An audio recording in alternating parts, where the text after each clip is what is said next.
Padre, permite que ahora al compartir la palabra tuya, nuestros corazones estén hambrientos, que por la obra de tu Espíritu Santo podamos comprender, gozarnos, ser afirmados en tu voluntad, en tu propósito en Cristo, que el Evangelio sea más claro para nosotros y que andemos en aquello que tú nos muestras. Gracias, Padre. Te rogamos esto por tu gloria, en el nombre de Cristo Jesús. Amén. Tomen asiento, hermanos.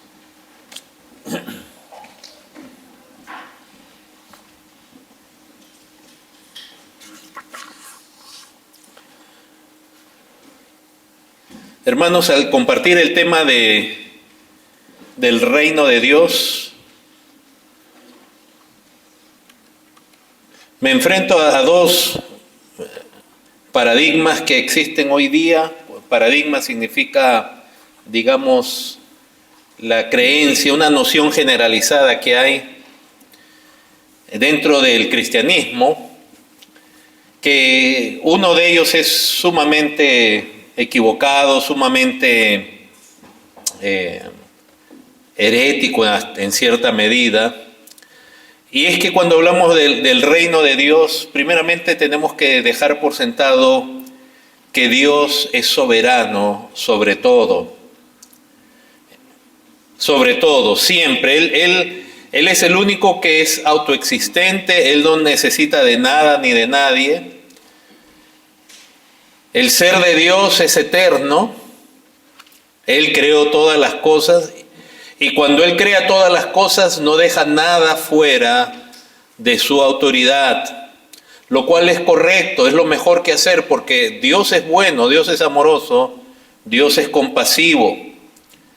Entonces cuando hablamos de la soberanía de Dios, hablamos de un Dios que es soberano, absoluto, donde toda la creación, lo más mínimo, cada átomo, cada molécula, realmente está bajo su autoridad. Pero también cuando hablamos del reino de Dios, hablamos de un aspecto personal, no solamente de un aspecto universal, donde Dios es soberano sobre todo, sobre hombres, sobre todo lo que existe. Aún sobre los hombres rebeldes, Él es soberano. Es cierto, parece que Dios no gobernara, pero Dios gobierna. La rebelión del hombre contra Dios desde Adán, la rebelión que vemos a través de la historia, la rebelión que vemos hoy día de gobernantes, de instituciones, de hombres, de culturas contra Dios, para Dios es como nada. No estoy diciendo que la rebelión en sí es nada, esa rebelión es muy grave y muy seria. Pero en cuanto al poder, la magnitud, la grandeza de Dios, que se haya revelado los hombres, es como nada. Es como si nosotros, no sé, se nos revelara, perdón por la comparación, pero como que se nos revelara que nos quisiera amenazar una pulga. No es nada. Dios es eterno, Dios es tan glorioso que aún la rebelión de todas las naciones, todos los necios gobernantes que en la historia se han revelado y que actualmente se están rebelando contra Dios, tratando de cambiar las cosas que Dios ha establecido, es una rebelión muy seria, muy grave, y que por lo cual va a recibir un castigo muy, muy severo. Pero desde la perspectiva de Dios, de su soberanía, es como si algo muerto esté tratando de desafiarle a Él. No tiene ningún sentido. Es más, en el Salmo 2 se describe muy bien la rebelión de los gobernantes contra Dios y contra su ungido, contra su Hijo, rebelándose contra Él, y dice que Dios se reirá de los cielos. Eso a Dios le da risa. Pero de que va a haber un castigo severo, va a haber un castigo severo. Se reirá en el sentido de que ¿quiénes son estos? Ni siquiera tienen vida en sí mismos. No pueden ni siquiera pueden hacer algo por sí mismos. Claro, el hombre en su rebelión cree que es independiente, autosuficiente y todo, y sabe que va a morir. Dios sabe que el hombre no puede nada por sí mismo. Entonces, hermanos, Dios es soberano y la rebelión de los hombres es muy grave, pero ante Dios es como nada, es como nada. Pero también tenemos que ver el reinado de Dios en el aspecto no solo universal, sino en el aspecto personal, donde cada persona se ha rebelado contra Dios y donde, por lo tanto, el creyente, o parte de ser creyente, es entender que Dios viene a ser el soberano en la vida de uno, que Cristo viene a ser el Señor, no como una frase romántica y muy bonita solamente, donde le llamamos Señor, sino que la salvación implica el arrepentirnos de nuestra rebelión, de nuestro pecado contra Dios, y rendir nuestras vidas a Cristo, pedirle perdón a Dios y creer en el perdón que Él otorga a nuestras rebeliones, el perdón porque Cristo ya en la cruz pagó por esa sentencia que merecíamos. Y ahora el pueblo de Dios está conformado entonces por una multitud de pecadores, de hombres, mujeres rebeldes, que por la gracia de Dios un día escucharon el Evangelio y se convirtieron a Cristo y lo confiesan como Señor, como soberano. En la Biblia se usan distintos términos para hablar de la soberanía de Dios. Se habla de Él como Rey, como soberano. En el Nuevo Testamento mucho se usa la expresión Señor, que es el equivalente. Soberano, ahora sobre tu vida. Y esa es una buena pregunta. Es preguntar si Cristo realmente es soberano en tu vida. Esos dos aspectos, ese aspecto universal de Dios, pero también ese aspecto personal, hoy día se enfrenta a dos malos paradigmas en el cristianismo. Uno, que es el que grandes sectores del carismatismo, sobre todo en Estados Unidos y que ha llegado a América Latina, plantea a un Dios que no es soberano. Un Dios que depende del hombre para que le dé permiso aún de actuar en la tierra. Es un falso cristianismo, es un falso entendimiento de Dios, donde ellos dicen que Dios para obrar en la tierra necesita nuestro permiso y que, por ejemplo, ellos dicen que la oración es la manera de darle permiso a Dios para que actúe en la tierra. Sí, blasfemias así se dicen y se proclaman hoy día en muchas iglesias que hablan de la superfe, de confiesa para que tu confesión es la que crea la realidad. O sea, es como un Dios que o no está interesado, pero es peor. Porque mucha gente tiene la idea de un dualismo. Dualismo significa que Dios está por allá, nosotros acá y nosotros vivimos nuestra vida y luchamos y como que Dios nos ayuda, pero no está involucrado aquí. Como si hubieran dos fuerzas en el universo que están luchando una contra la otra. El dualismo es la idea que se esparce a través de las artes, de la cinematografía, con, por ejemplo, toda la serie de películas de la Guerra de las Galaxias. Lo que presentan es un dualismo, hay una fuerza positiva, hay una fuerza negativa luchando a ver quién gana. Eso no existe en Dios. A Dios el mal, ni la rebelión de Satanás, ni de sus ángeles, ni de los hombres, la humanidad completa lo ha movido él 1 milímetro de su trono. Tú te puedes rebelar todo lo que tú quieras contra Dios y el único que va a fracasar eres tú. Nunca va a ser Dios. Pero esto que se enseña es peor que el dualismo, porque aunque sea en el dualismo se dice, hay dos fuerzas luchando, quizás Dios está por allá y no se interesa acá. Este es peor, este dice, Dios no puede actuar, a menos que el hombre se lo permita. Y usan versículos sacados fuera de contexto para decirle a la gente, confiesa, tu oración le da permiso a Dios, crea un ambiente, hermanos, hagamos un ambiente, ¿no? Depende del ambiente. O sea, como que del hombre depende la acción de Dios en el mundo, y eso es ridículo. Y dependiendo del nivel de lo que se enseñe, es hasta blasfemo. Nunca voy a olvidar que uno de los proponentes de esa aberrante doctrina, enseñanza que que invade, hermano, a millones de personas, que se canta, está en las radios cristianas, que grandes denominaciones y movimientos como la Nueva Reforma Apostólica y otros grupos existentes ahora promueven. Nunca voy a recordar uno de sus promotores, Miles Moore. Él decía que Dios no puede hacer nada sin que Él se lo permita, y que eso consiste en el reino de Dios. Pero me acuerdo que justo después de una prédica donde él menciona esas cosas, en los días siguientes, cuando él viajaba en avión con su familia, se cayó el avión y murieron.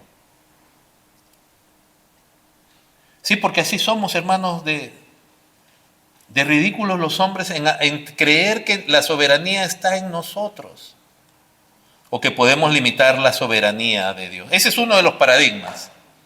Pero el otro paradigma, también más difícil todavía, más complicado, que no necesariamente es herético, pero sí tiene que ver con una interpretación de las Escrituras, es que el reino de Dios está limitado a un milenio que está por venir y que solo con Israel se va a cumplir el reino de Dios. Eso también está equivocado. De nuevo, no lo considero al nivel de una herejía necesariamente, hay distintos grados en esa creencia, es una postura de interpretación. Grandes hermanos, buenos hermanos en la fe, siguen pensando que el reino de Dios solo se va a cumplir con Israel en un milenio, y son buenos hermanos, buenos pastores, pero en esa doctrina, que es una doctrina secundaria, tienen esa postura, y a nadie debemos denigrar por ello. Y en las doctrinas secundarias, ¿a qué le llamamos doctrinas secundarias? Aquellas de las cuales no depende la salvación de una persona, ni su santidad, su consagración, su servicio a Dios. Son doctrinas bíblicas, pero no tiene que ver, no es una negación de la naturaleza o el carácter de Dios, no es una negación de la obra de Cristo. No es como decir que, es muy distinto decir que Dios no es trino. Eso es algo más grave, porque te estás metiendo con la persona, con la naturaleza de Dios. O es algo distinto decir que tú te salvas por obras. ¿Se dan cuenta? Hay doctrinas que sí afectan la salvación, la relación con Dios, el conocimiento de un Dios verdadero, del Dios real. Y hay otras doctrinas que no. Son importantes y van a afectar la calidad del creyente o su entendimiento, pero no necesariamente afectan su relación con Dios, su servicio, su consagración. Entonces, en estos dos paradigmas, hermanos, hablar del reino de Dios es muy, muy importante. Y más que nada, yo creo que para ustedes está claro que ese primer paradigma que mencioné, o debiera quedar claro, donde supuestamente Dios está limitado a nuestra autoridad, malinterpretando pasajes de la Escritura desde Génesis y otros. Yo espero y confío que ninguno de ustedes esté escuchando ni abrazando ese tipo de ideas, porque es así, están mojando, algunas están a las rodillas, otros a las caderas, otros a los lomos, pero sí se están zambullendo en la herejía y aún en la blasfemia. Y cuentan con medios de comunicación y millones de dólares.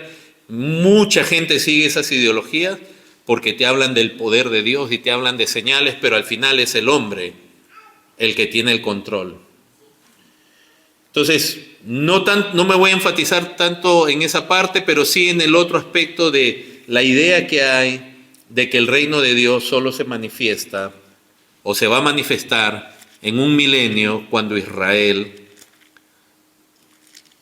reine, según lo que se propone en esa teoría.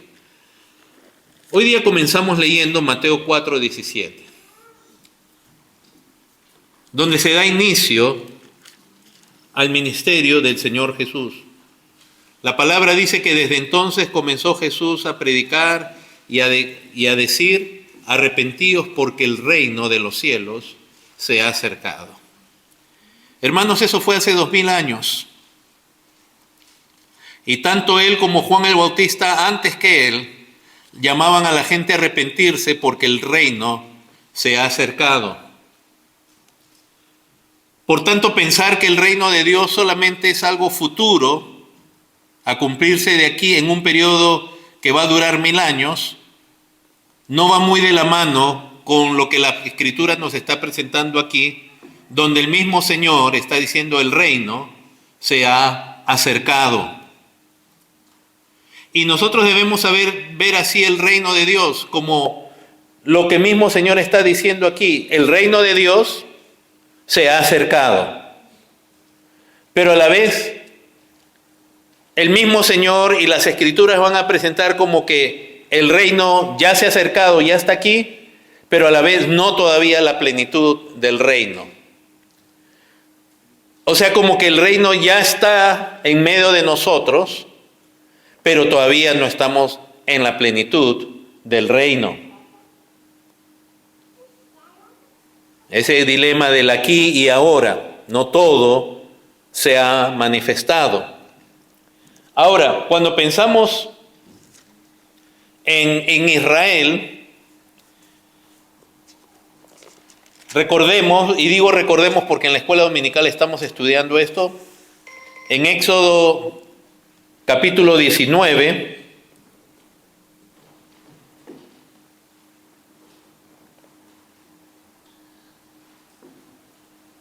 versos 4 al 7,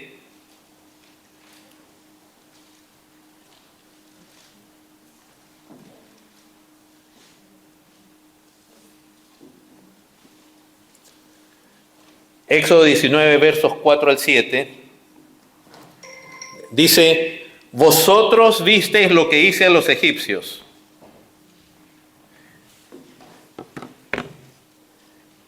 y cómo os tomé sobre alas de águila y os he traído a mí. Ahora pues, si diereis oído a mi voz y guardareis mi pacto, vosotros seréis mi especial tesoro sobre todos los pueblos, porque mía es toda la tierra. ¿Se dan cuenta, hermanos? Miren las palabras que usa el Señor. La tierra es toda de Él. No es que el mundo le pertenece a Satanás, no. Satanás es el príncipe de este mundo, porque es cierto, es una potestad, y en el sentido de la maldad, del pecado, de la mentira, está gobernando a los hombres. Pero la tierra, el mundo, todo es de Dios. Y a Israel Dios le está diciendo que si ellos dan oído a su voz, a la nación de Israel, y guardan su pacto, serán su especial tesoro sobre todos los pueblos. Iba a ser un pueblo especial, que mía es toda la tierra, y ustedes, vosotros, me seréis, dice ahora, fíjense, presten atención a esto, un reino de sacerdotes y gente santa.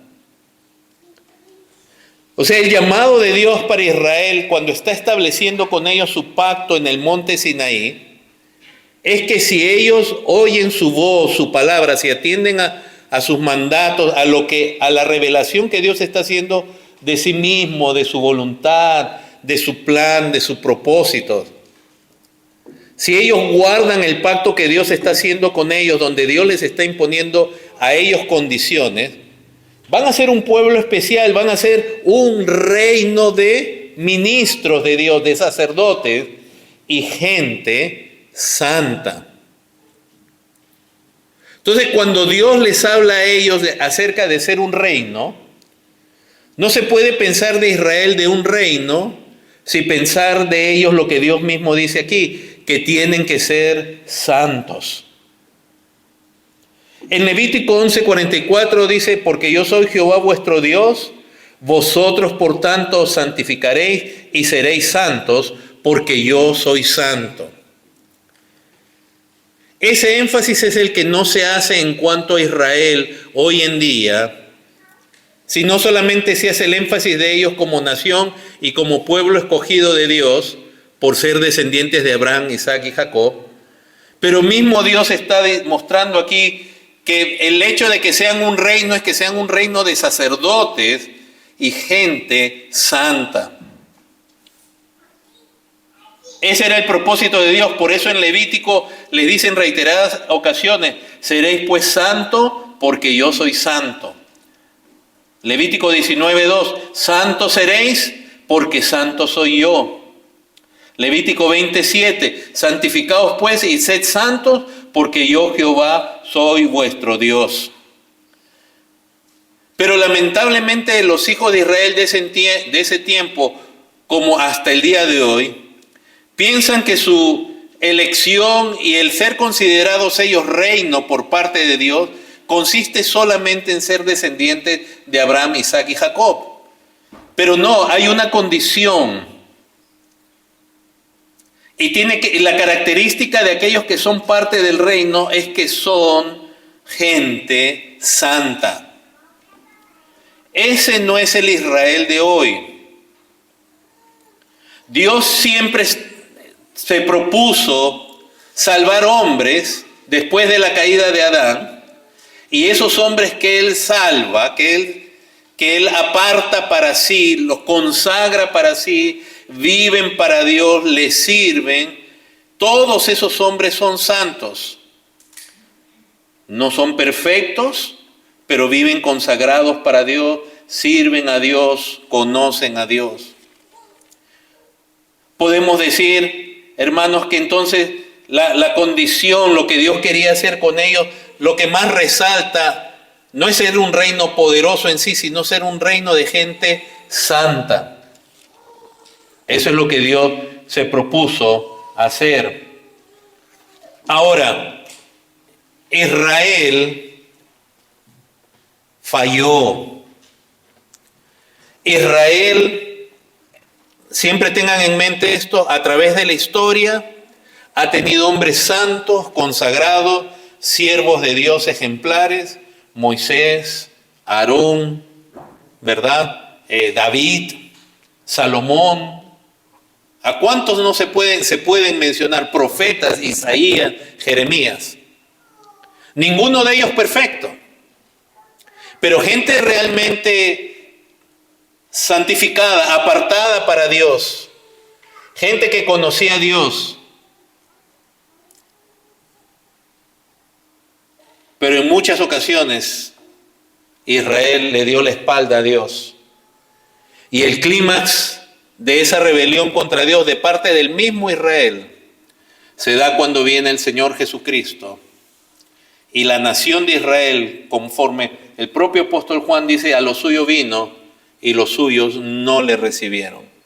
Y le rechazan. Y no solamente le rechazan, sino el liderazgo de ellos, junto con gran pueblo que estaba en ese momento en Jerusalén, lo condenan a muerte y prefieren a un asesino, a un maleante, en lugar del Hijo de Dios. No puede haber mayor rechazo a Dios.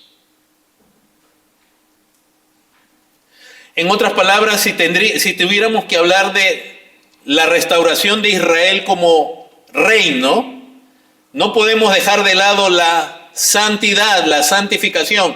En otras palabras, aún el Israel presente necesita experimentar un despertar de parte de Dios por medio del Evangelio, reconocer aquel que sus antepasados condenaron a Jesús como el Mesías, como su Salvador, como el Cordero, como el sumo sacerdote.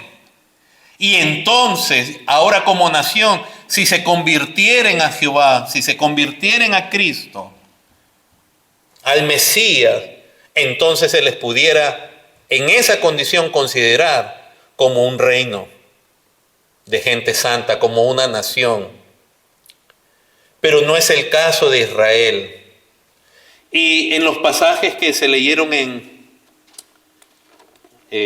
la lectura bíblica de Mateo, capítulo 21, ustedes podrán ver en resumen que el mismo Señor, en su diálogo con los fariseos, con los líderes de los judíos, les dijo que el reino iba a ser quitado de ellos y dado a gente que produzca los frutos del reino. O sea que Dios ha sido paciente, hermanos, con Israel. Y de nuevo, en Israel ha habido grandes hombres de Dios, profetas, líderes, jueces, etc. Samuel. Pero continuamente Israel como nación se ha rebelado también contra Dios. Y el mismo Israel de hoy día está en incredulidad. El Israel de Dios, por lo tanto, el Israel, presente como nación, no puede ser, no es el reino de Dios en estas condiciones. De nuevo, tendría que experimentar una conversión futura, que es lo que nosotros en las Escrituras vemos cuando habla de aquel momento en que mirarán al que traspasaron. Mirarán a aquel que sus padres, sus antepasados condenaron a muerte. Donde ellos serán convertidos, donde ellos vendrán a Cristo. Pero no es la situación de ellos en este momento. Y entonces, ¿qué pasa con el reino de Dios? Si Israel no está convertido, ¿Dios no reina? Claro que sí. De nuevo, Él reina en los suyos, en su pueblo. Y ese reino esa preciosa oportunidad que tuvo Israel por siglos y que en algunos momentos sí se hace evidente, pero en muchos momentos Israel como nación cae en apostasía, el reino viene a ser dado conforme a lo que dice la iglesia. ¿A quiénes? Acompáñenme a Mateo.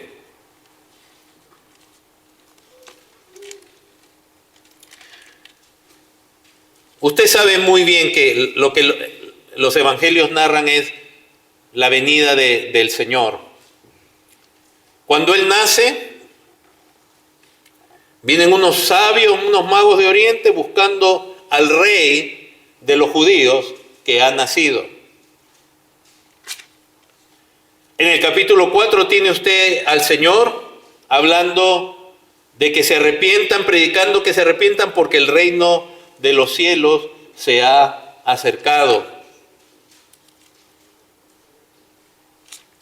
En el capítulo 5, en las bienaventuranzas, usted tiene al Señor hablándole a sus discípulos y a una multitud congregada acerca de características de los que son de su reino. Y si usted se da cuenta, esas características no son étnicas. Son características del carácter, una obra del corazón. Por ejemplo, comienza a decirse, bienaventurados los pobres en espíritu, porque de ellos, no dice bienaventurados los descendientes de Abraham, de Isaac y Jacob. Porque alguien puede ser gentil o un descendiente de Abraham, de Isaac y de Jacob y no ser pobre en espíritu. Es decir, la condición para ser parte del reino de Dios va más allá de la etnia. Y eso estuvo en el plan de Dios desde siempre. Por eso en la promesa que Dios le hace a Abraham, Dios le dice, te bendeciré. Y en ti serán benditas todas las familias de la tierra. En tu simiente. Entonces Dios hizo una promesa a Abraham donde estaba incluida una promesa de bendecir no solamente a los descendientes en la carne que él iba a tener, sino todas las familias y todas las naciones de la tierra. O sea que el propósito de Dios de salvar nunca fue solo exclusivamente Israel. Y eso es lo que no entendieron los hijos de Israel. Que cuando de este hombre anciano de Abraham con una mujer estéril y anciana nace un hijo, y de ese hijo le nace otro hijo que es elegido por Dios, Jacob. Me refiero a Abraham, de ahí viene Isaac y de ahí Jacob. Y de ahí va a salir 12 hijos y de ahí sale toda una nación. Que a esa nación se le estaba dando el privilegio de ser un reino de sacerdotes y gente santa. Y a través de esa nación, habían dos propósitos principales, hermanos. Por un lado estaba el propósito de Dios de alumbrar a todas las naciones por medio de Israel. Demostrar quién es Dios, la gloria de Dios, el poder de Dios.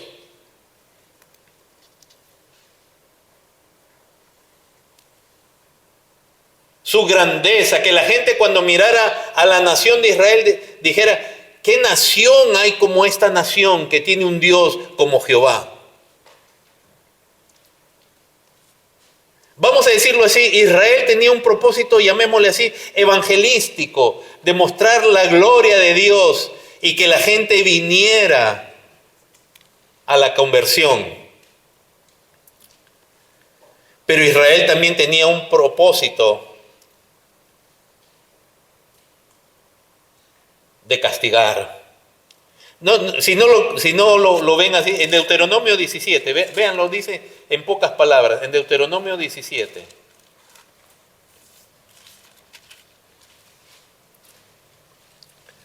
Verso 14, dice, cuando hayas entrado en la tierra que Jehová tu Dios te da. Dios le dio a Abraham una promesa de bendecir a todas las naciones de la tierra por medio de él, a su descendencia también, obviamente. Le prometió darle una descendencia como numerosa como las estrellas del cielo y la arena del mar. Le prometió darle una tierra, la tierra de Canaán, donde Dios lo había llamado a Abraham a morar. Ahora, esta nación, la nación de Israel, fue sacada de Egipto para ir a la tierra de Canaán que Dios le había prometido a Abraham, que era la tierra que estaba en el centro del mundo de ese entonces. Y Dios no lo puso de casualidad en el centro, Dios no le dio esa tierra. Miren lo que dice Deuteronomio 17, 14. Cuando hayas entrado en la tierra que Jehová tu Dios te da, y tomes posesión de ella y la habites, y digas, pondré un rey sobre mí como todas las naciones que están en mis alrededores, ciertamente pondrás rey sobre ti al que Jehová tu Dios escogiere. De entre sus hermanos pondrás rey sobre ti, no podrás poner sobre ti a hombre extranjero que no sea tu hermano. Pero él no aumentará para sí caballos, ni hará volver al pueblo a Egipto con el fin de aumentar caballos, porque Jehová os ha dicho, no volváis nunca por este camino. Ni tomará para sí muchas mujeres para que su corazón no se desvíe, ni plata ni oro amontonará para sí en abundancia. Y cuando se siente sobre el trono de su reino, entonces escribirá para sí en un libro una copia de esta ley, del original que está al cuidado de los sacerdotes levitas.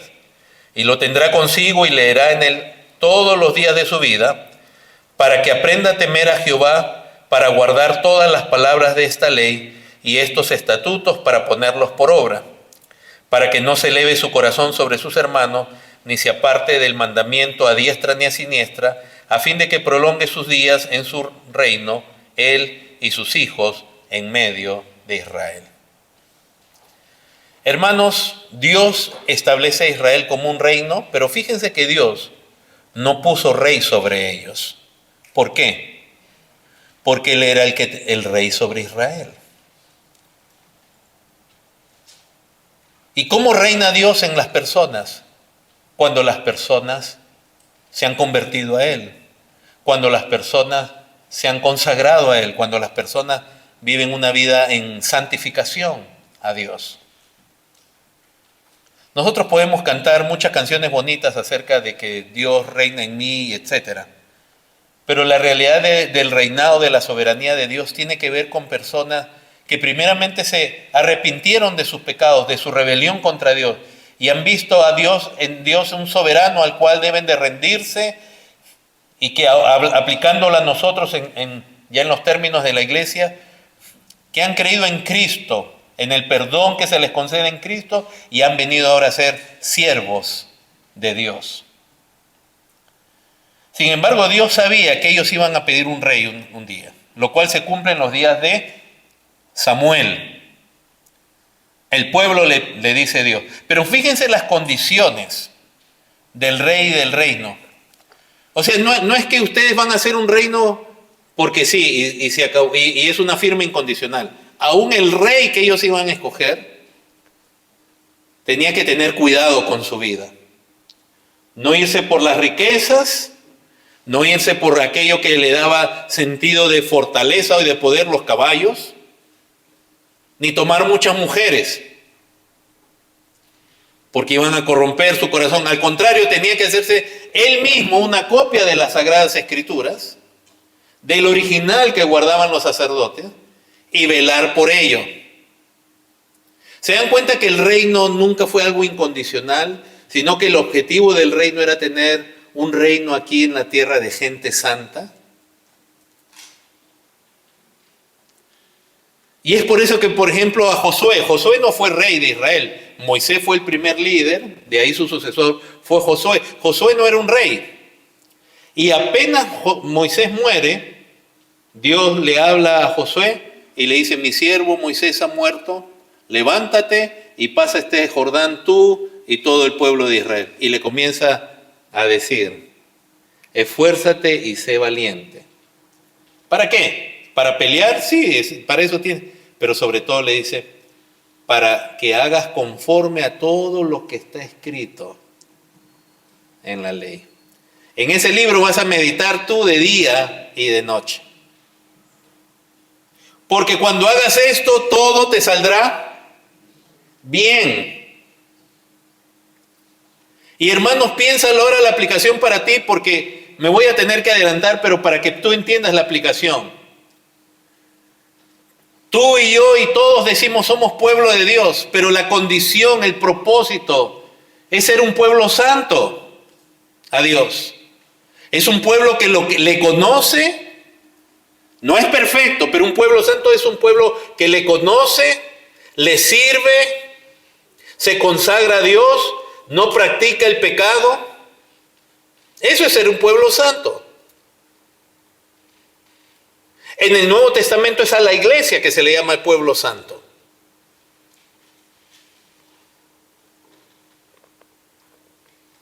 Y cuando el Señor dice sin santidad nadie verá al Señor, es que realmente cuando el Señor habla de su pueblo es un pueblo de gente consagradas a Él, que conocen su palabra. Porque ¿cómo puedes tú estar consagrado a Dios sin conocer su palabra?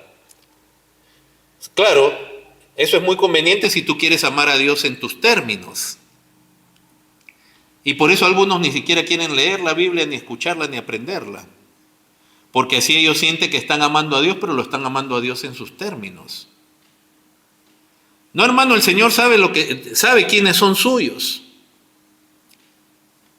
En aquel gran día muchos le dirán: Señor, Señor, hasta la palabra va a ser las correctas. Soberano, soberano. Y el Señor dice: yo nunca te conocí. Y los va a apartar y va a decir: apártate de mí, hacedor de maldad. ¿Saben qué es lo peor que puede haber? Que uno conozca que alguien diga que conoce la voluntad de Dios y no la haga.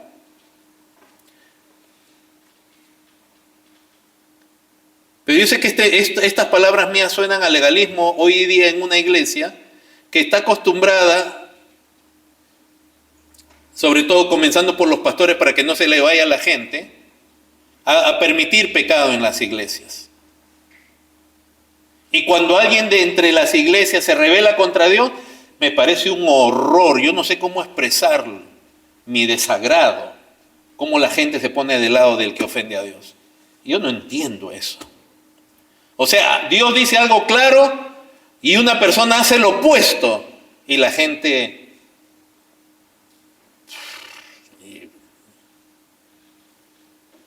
No se trata que en ese momento vamos a caer a nosotros no tenemos que odiar a nadie ni a maldecir, pero ponerme al lado de alguien que con conciencia se opone a Dios.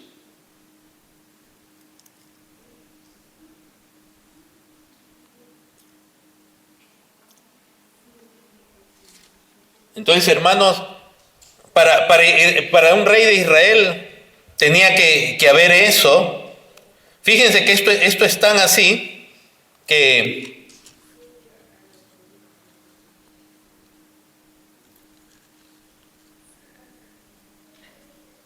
por ejemplo, cuando Éxodo 19, de nuevo el Señor le dice: si diereis oído a mi voz y guardareis mi pacto, vosotros me seréis un reino de sacerdotes y gente santa. Moisés le dice las palabras al pueblo, el pueblo le dice a Moisés: dile a Dios que todo lo que Él dice vamos a hacer, lo cual sabemos que no es cierto. Capítulos después nomás, Éxodo 32. Moisés está en el monte Sinaí recibiendo la ley de parte de Dios. Josué está al pie del monte Sinaí esperándole 40 días y 40 noches. Y el pueblo está esperando y se desesperan. ¿Y a quién tienen de líder ellos? A Aarón. ¿Y qué le dicen a Aarón? ¿Sabes qué? No sabemos qué le ha pasado a Moisés, en otras palabras. Haznos dioses. Y vos, Moisés, típico líder complaciente, ese es el líder que buscas agradar a la congregación en lo que le dice en vez de pararse firme y decir, esto no es lo que Dios dice, o esto es opuesto a Dios, les hace el becerro de oro. Y hay un fiestón. Como nunca Israel se levantan temprano para celebrar. Comer, dice que se sentó el pueblo a comer y a beber y se levantó a jugar. Y algunos intérpretes dicen que aún esas palabras lo que muestran es de pronto que estaban en una condición que hasta la inmoralidad sexual se cometió en esa celebración. Si ustedes no se acuerdan, pero yo se los dicto para que lo apunten, en Éxodo 32, verso 7, entonces Jehová le dijo a Moisés, anda, desciende. Él está en el monte y Dios le dice, anda, desciende. Ahora miren estas palabras. Dios le dice, porque tu pueblo que sacaste de la tierra de Egipto se ha corrompido. Dios no le dice ahí mi pueblo, Dios le dice tu pueblo que sacaste de la tierra de Egipto se ha corrompido. Pronto se han apartado del camino que yo les mandé, se han hecho un becerro de fundición, lo han adorado, han ofrecido sacrificio y han dicho, Israel, estos son tus dioses que te sacaron de la tierra de Egipto. Dijo más Jehová a Moisés, yo he visto este pueblo que por cierto es pueblo de dura cerviz. Y miren, ahora pues déjame que se encienda mi ira en ellos y los consuma. Capítulos antes dice, si ustedes escuchan mi voz y guardan mi pacto, van a ser mi reino. Y ahorita están cometiendo un acto abominable en contra de Dios, una idolatría, desobediencia y todo. Y Dios está a punto aún de desaparecer a la nación completa. Y Dios le dice a Moisés, y de ti haré una nación grande. Nunca veamos, hermanos, que la relación con Dios es incondicional. Cuando decimos que su amor es incondicional, nos referimos a que su amor es incondicional al estado previo en que Él nos encuentra. Él nos ama no porque somos buenos, sino aún siendo pecadores y algunos habiendo cometido pecados muy groseros contra Dios. En ese aspecto es incondicional, que no pone una condición para amar al pecador. Pero la relación, el estado del creyente, de la iglesia o del pueblo de Dios y las victorias y los logros, sí va en relación directa con la consagración. ¿Cómo es que hoy día tantos cristianos viven una vida tan carnal, tan mundana, sin conocer a su Dios, sin dedicarle tiempo a las Escrituras, sin congregarse?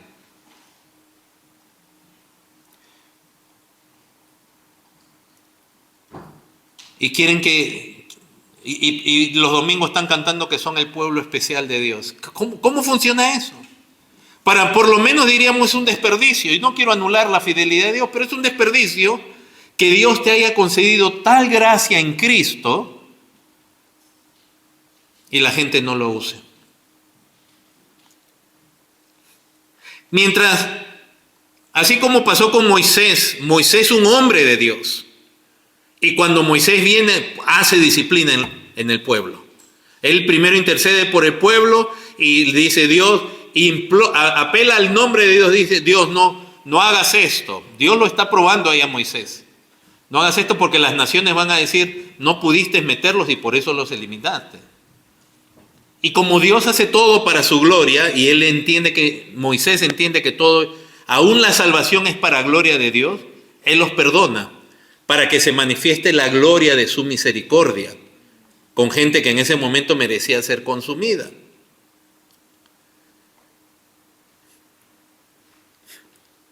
¿Y cuándo es que Israel como nación realmente fue como un reino en la tierra? cuando tenían reyes y como nación estuvieron consagrados a Dios. Dios los ayudó. Tenemos el caso del primer rey que en Deuteronomio 17 se nos habló.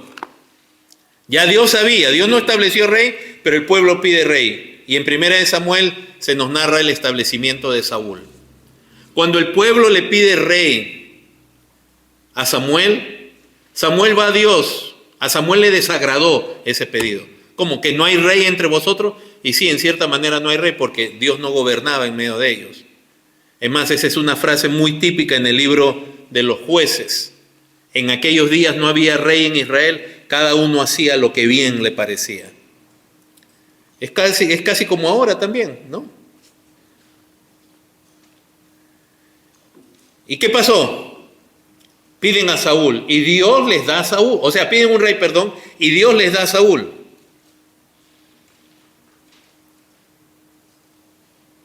Pero aún a Saúl, cuando él desobedece a Dios y toma una actitud de rebelión contra Dios, de desobediencia a su palabra, y él busca más bien que Dios lo honre a él, ¿qué hace Dios? Le quita el reino, lo desecha el reino. Hermano, el disfrutar de ese privilegio no es algo incondicional. Nunca te creas que eres tan príncipe ni princesa de que tú vas a estar bien con Dios, vivas como tú vivas. No pienses eso. Y no estamos predicando acá legalismo, pero en las iglesias se debiera predicar santidad. Y la gente está más consagrada al entretenimiento que a la palabra de Dios. El conocimiento de Dios, de la palabra de Dios, de doctrina en estos días, es uno de los más pobres que hay desde que los hombres gozan de tener las escrituras. O sea que no te creas de nuevo tan principito, tan princesita, de que Dios va a estar bien contigo y te va a bendecir en todo, y tú andando viviendo como tú creas. Porque Él es santo. Ahora, no estoy diciendo que Él te va a desechar, si eres hijo o hija de Dios, lo que sí Dios va a hacer es disciplinarte. Y de las maneras que Dios disciplina, desde enfermedades, situaciones, enemistades, problemas, hasta la misma muerte.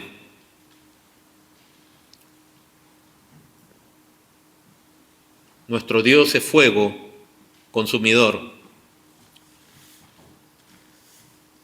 No, hermanos, yo no estoy o sea, si alguien está en rebelión directa contra Dios, Dios le está diciendo claramente es esto, y esa persona no quiere, no le puedo estar pasando la mano por el hombro. Tengo que decir, arrepiéntate. Que no me gusta cómo me lo dicen. No importa cómo te lo digan. No estoy diciendo que se debe decir de cualquier manera. Pero el problema no es cómo te lo dicen, el problema es que no obedeces. Y aún, fíjense, aún en el método de Dios paternal, Él primero le habla a su pueblo, le dice, estos son mis mandamientos, le da advertencias. Pero hay un momento que las palabras de Dios son duras. Es lo mismo que el Señor Jesús con los fariseos y los escribas. Primero comienza a hablar y les comienza a explicar, pero cada vez ellos son más reacientes a Cristo y las palabras de Cristo se tornan más duras hacia ellos, hasta decirles hipócritas, sepulcros blanqueados. Entonces, hermanos, esto es importante entender, porque de nuevo, si vemos la vida de David era Dios escogió un hombre conforme a su corazón, un hombre también que falló, que cometió pecados groseros y que encontró perdón al clamar por misericordia. Del mismo modo Salomón, pero también Salomón pecó contra Dios. ¿Y qué hizo Dios? Partió el reino de él. ¿Cómo puedes haber hecho tú eso, Dios? Si tú habías prometido que un hijo de David iba a tener el reino y su reino iba a ser firme. ¿Por qué? Porque pecó. Se metió con muchas mujeres, lo que en Deuteronomio 17 decía, y que apartaron su corazón de Dios y comenzó él a servir a los dioses falsos. Su primera mujer no creyente fue la hija del faraón. Pero de ahí...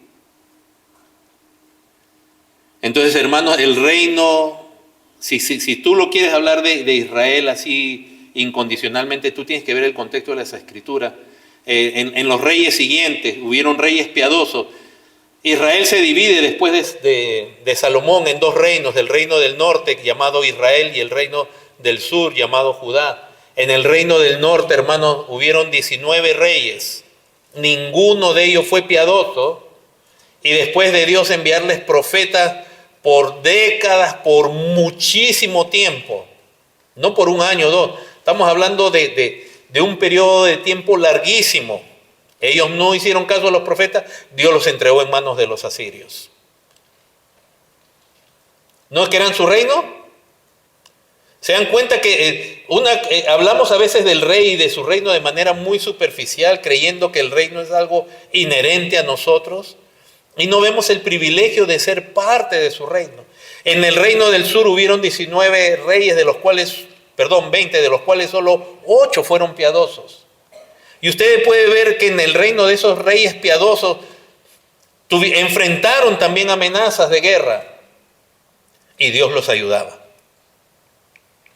¿Eso es legalismo? No, no es legalismo. Pero ¿cómo va a manifestar su reino gente que adora a otros dioses? Ahora, una aplicación, hermanos, que quizás le parezca forzada a algunos. En Estados Unidos la iglesia está en franco retroceso. Los falsos profetas, los falsos maestros hablan de grandes avivamientos, pero son siempre en 4 paredes. Y con falsas señales y falsos milagros.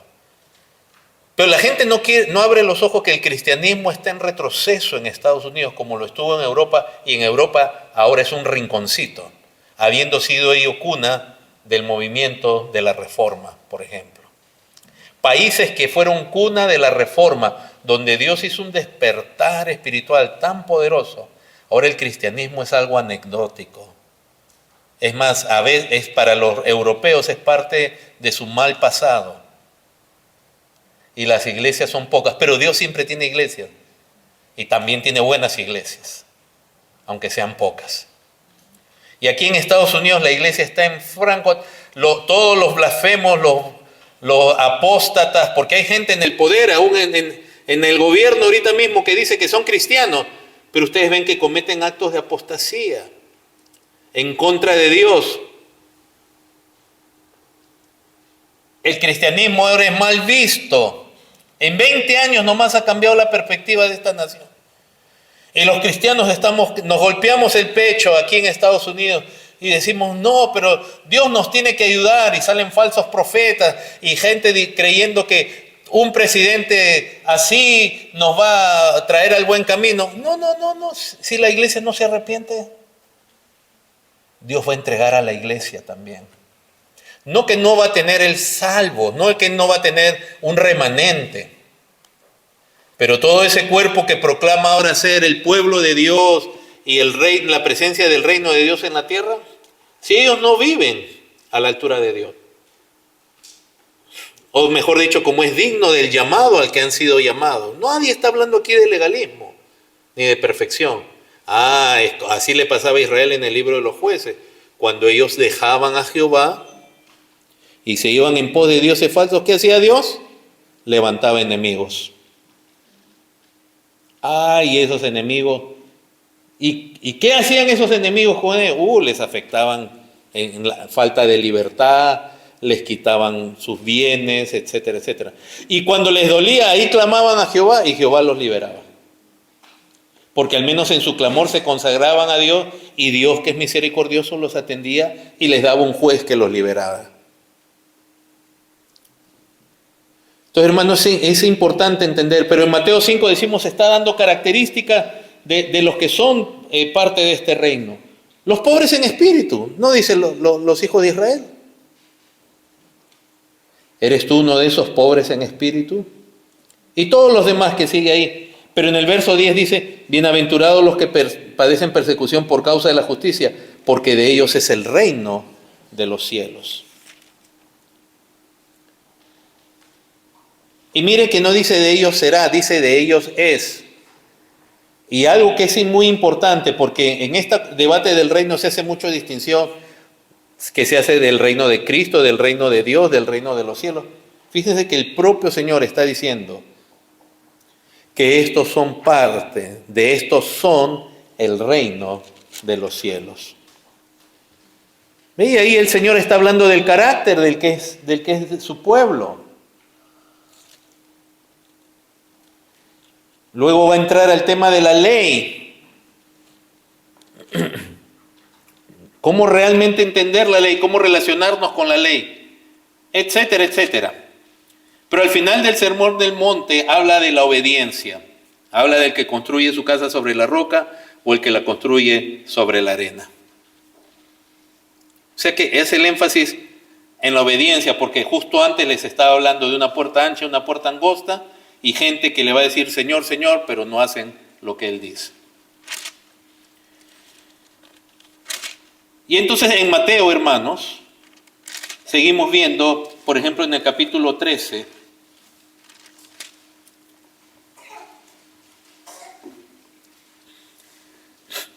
les va a hablar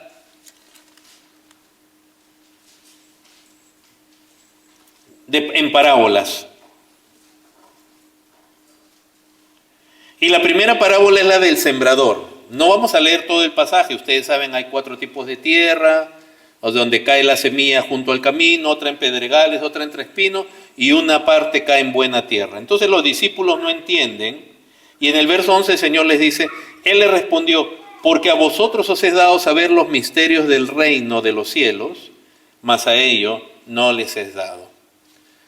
El Señor les hablaba a ellos y le está diciendo claramente, a ustedes les he dado a entender los misterios del reino. ¿Por qué el Señor les estaría hablando algo que recién va a ocurrir en el futuro? En un futuro de miles de años después de ellos. ¿Por qué el Señor les habla del reino si el reino no les compete a ellos? O si el reino solamente está circunscrito a una nación. En el verso 24, otra parábola dice, le refirió otra parábola diciendo, el reino de los cielos es semejante a un hombre que sembró buena semilla en su campo. Este es el trigo y la cizaña. ¿Por qué el Señor les va a estar diciendo a sus discípulos, el reino de los cielos es semejante, si el reino de los cielos es algo que... No, dales algo práctico para ellos aquí ahora. Y este principio de interpretación, principio de hermenéutica, Dios siempre le habla a una generación algo que le concierne a ellos. Dios nunca le habló a alguien algo que ellos no podían entender o que era para otra gente. ¿Para qué se los habla? O sea, la idea de que aun cuando ustedes leen profecías en Ezequiel, en Daniel, etcétera, hay un grave error cuando la gente cree que Dios le daba profecías a Ezequiel que la gente de su tiempo no entendía, pero que es para gente de otra época. No, puede ser que el cumplimiento sea en otra época, pero la gente entendía a qué se refería. Si no, Dios no hubiera hablado ahí. Y las parábolas tienen que ver con el reino. Verso 31, otra parábola le refirió diciendo, el reino de los cielos es semejante al grano de mostaza que un hombre tomó y sembró en su campo. El grano de mostaza, lo que el Señor está diciendo es la semilla más pequeña, ¿verdad? Pero después crece y es la más grande, la planta más grande. ¿Qué está diciendo el Señor? No está dando ahí una clase de botánica, como algunos dicen, Jesús se equivocó porque la semilla de mostaza no es la más pequeña. Él está usando elementos que es común a la gente. ¿Qué está diciendo? Fíjense lo que está diciendo. Entonces, el reino es como una semilla que va, ¿qué? Creciendo, creciendo, creciendo. Por eso es que nosotros hablamos del reino de Dios y decimos cierto. No es que cuando el Señor dijo el reino se ha acercado, ya todo está aquí. Aquí se habla de una progresión. Se habla que en el reino no todos reciben la palabra. Se habla de que la cizaña se mezcla con el trigo. Verso 33, otra parábola les dijo, el reino de los cielos es semejante a la levadura que tomó una mujer y escondió en 3 medidas de harina hasta que todo fue leudado.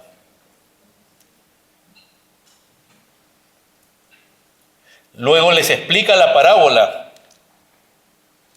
del trigo y la cizaña, y en el verso 44 dice: entonces los justos resplandecerán como el sol en el reino de su Padre. El que tiene oídos para oír, oiga. Verso 44, además, el reino de los cielos es semejante a un tesoro escondido en un campo, el cual un hombre halla y lo esconde. El reino de los cielos. Verso 45, también el reino de los cielos es semejante a un mercader que busca buenas perlas. Verso 47, asimismo el reino de los cielos es semejante a una red que echada en el mar recoge toda clase de peces, y una vez llena la sacan a la orilla, y sentados recogen lo bueno en cestas y lo malo echan fuera. Así será el fin del siglo. Entonces miren cómo el Señor está usando aún de parábolas para explicar el reino.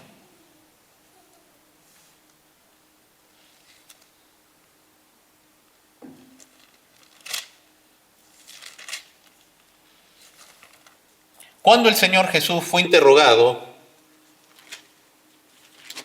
por Poncio Pilatos, él le pregunta: ¿tú eres rey? Y él dijo: sí, tú lo has dicho. El sumo sacerdote lo había interrogado diciendo: ¿eres tú el Hijo de Dios? Sí, le dice, y veréis al Hijo de Dios viniendo en las nubes. Y él se rasga las vestiduras del sumo sacerdote. ¿Qué más prueba te necesitamos? Hemos escuchado la blasfemia misma, o sea, haciéndose pasar por el Mesías. Y por eso es que lo condenaron.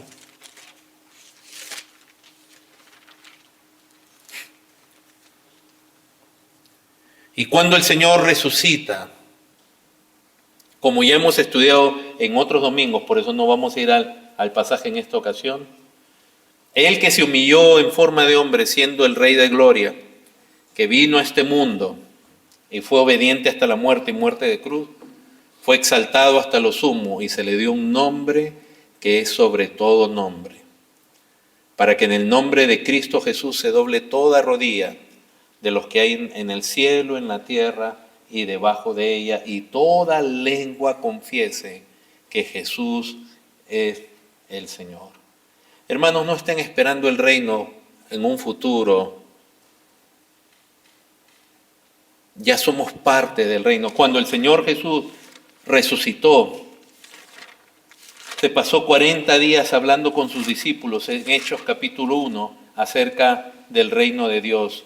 En el verso 3 del capítulo 1 dice: apareciéndoseles durante 40 días y hablándoles acerca del reino de Dios. ¿Para qué les va a hablar de algo que no era para su época? ¿Para qué les va a hablar de algo que no era para su época?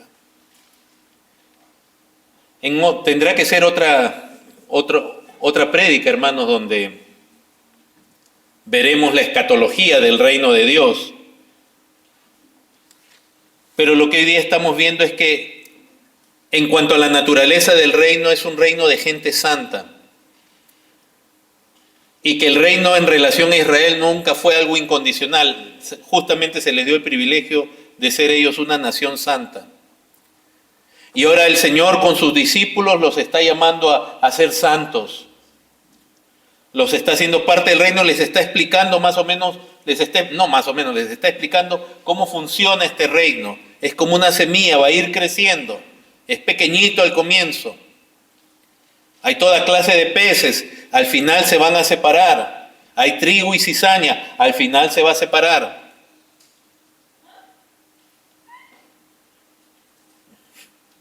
No todos reciben la palabra. En este reino algunos reciben la palabra por un tiempo, pero otros, las riquezas ahogan esa palabra, en otros las pruebas.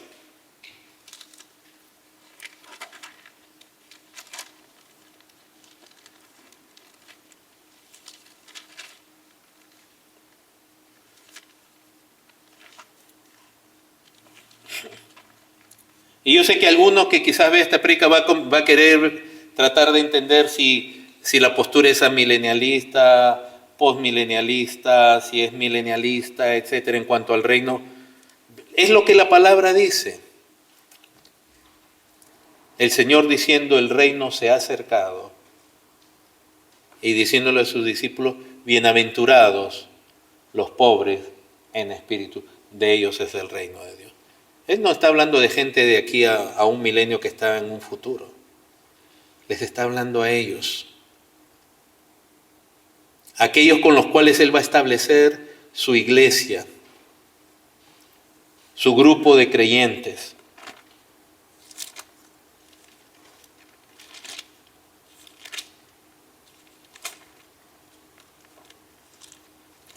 Pero no solamente esto, y con esto ya concluyo, sino que cuando el Señor envía a sus discípulos a predicar y le dice, esperen la promesa del Espíritu Santo, pues recibiréis poder.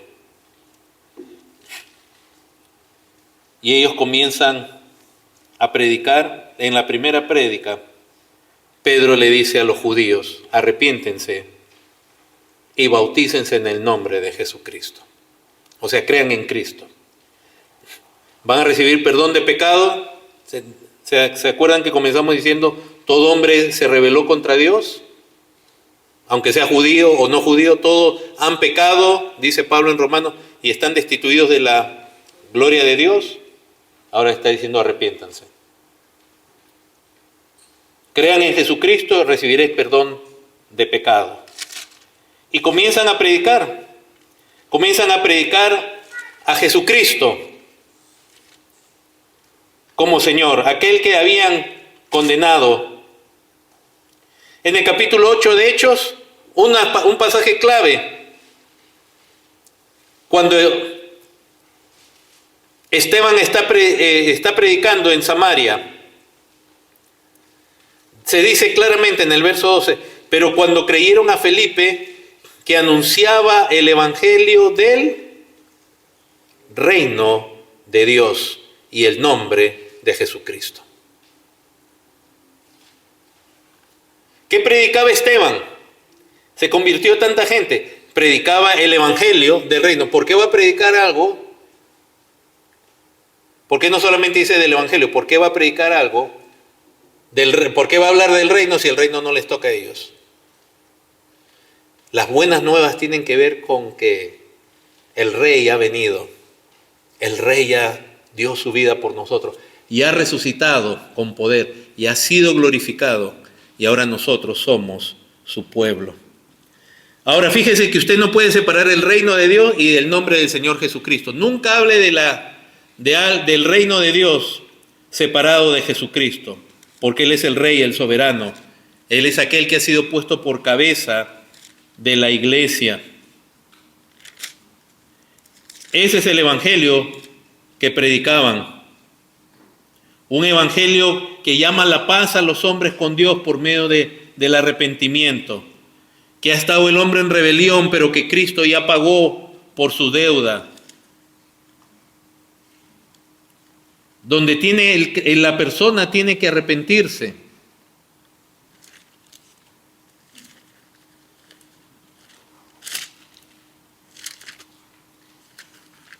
Apocalipsis, capítulo 1.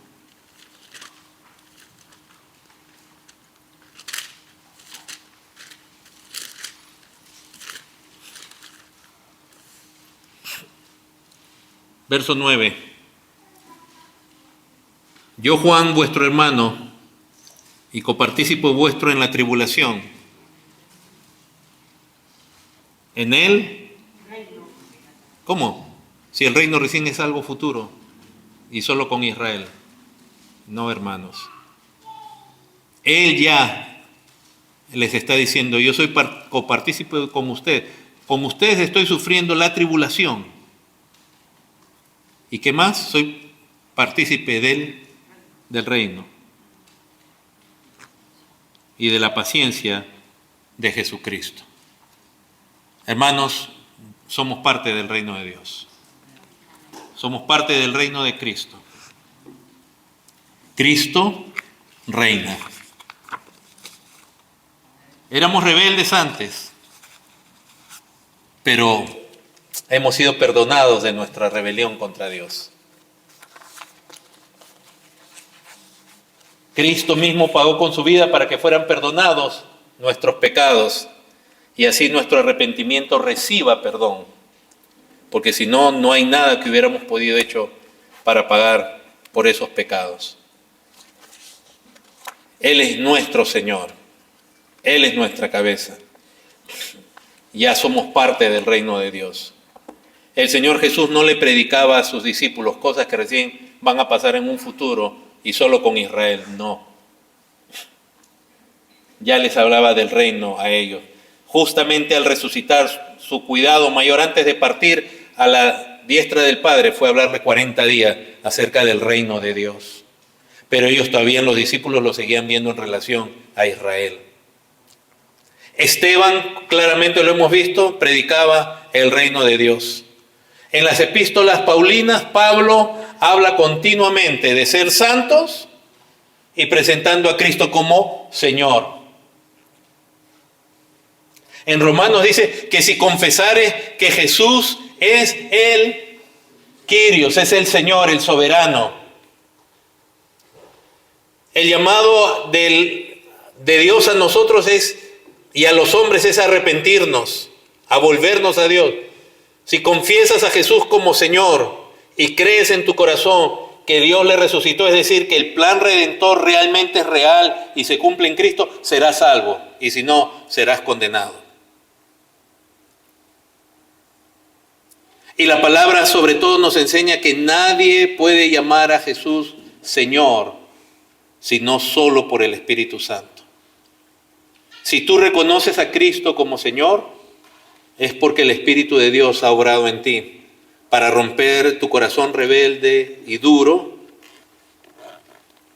y poder reconocer tu pecado, confesar tu pecado a Dios, arrepentirte y ahora ser un siervo de Dios. Pablo le habla a los creyentes que han sido convertidos de los ídolos a Dios. Y siempre Pablo lo presenta a Jesucristo como Señor, y no solo de la iglesia, porque en Efesios 1 dice que ha sido puesto por sobre todo el poder que resucitó a Jesucristo, sentándole por sobre toda potestad, sobre toda autoridad. O sea que Cristo ahorita es dueño de este mundo y es Señor sobre todos los gobernantes. Por eso nosotros no nos arrodillamos ante un gobernante, menos si es un enemigo de Cristo. Al contrario, le decimos a ese gobernante, arrepiéntete, arrepiéntete. Cristo es Señor ahorita, tú estás en rebelión, tú estás usurpando y Cristo te va a castigar. Ríndete a Él. Cristo ya es Señor, y por eso es que nosotros en el mundo hablamos del Evangelio de Cristo, el Evangelio de su reino, y le decimos, como decía Pablo, que manda a todo hombre en todo lugar que se arrepienta. Dios manda a todo hombre en todo lugar que se arrepienta. Él ha pasado por alto los tiempos de la ignorancia. Es por eso que nosotros con valentía le decimos a la gente, ¿saben qué? El aborto es malo. ¿Por qué es malo? Porque Dios ha dicho, no matarás. No, pero el gobernante de turno está a favor de eso. Él está mal, él está en pecado. Porque este mundo le pertenece a Dios y Cristo es el Señor de este mundo. Ahora, que haya una multitud de gente rebelde, y de nuevo, para Dios eso no es nada. Para ellos es algo muy grave. La iglesia debiera estar alumbrando en el mundo quién es Cristo, el señorío de Cristo. Pero para eso tenemos que vivirlo. Y hablarle del Señor. Por eso es que ellos predicaban, porque tenían la convicción de que Cristo había resucitado y era Señor.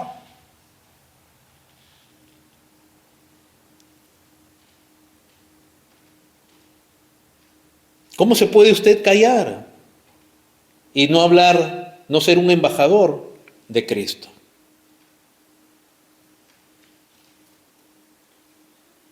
Así que sirvamos a este Rey de gloria. Ya somos parte de su reino. No estoy diciendo que el reino ya se manifestó plenamente. No he dicho eso. Quizás haya oportunidad en otra ocasión, el próximo domingo, no lo sé. Lo hablaremos con los líderes para hablar de la escatología del reino. Pero de que somos parte del reino, Juan decía, copartícipe vuestro en la tribulación en el reino. Él no decía el reino recién está por venir en un futuro de 2000 o 3000 años más allá.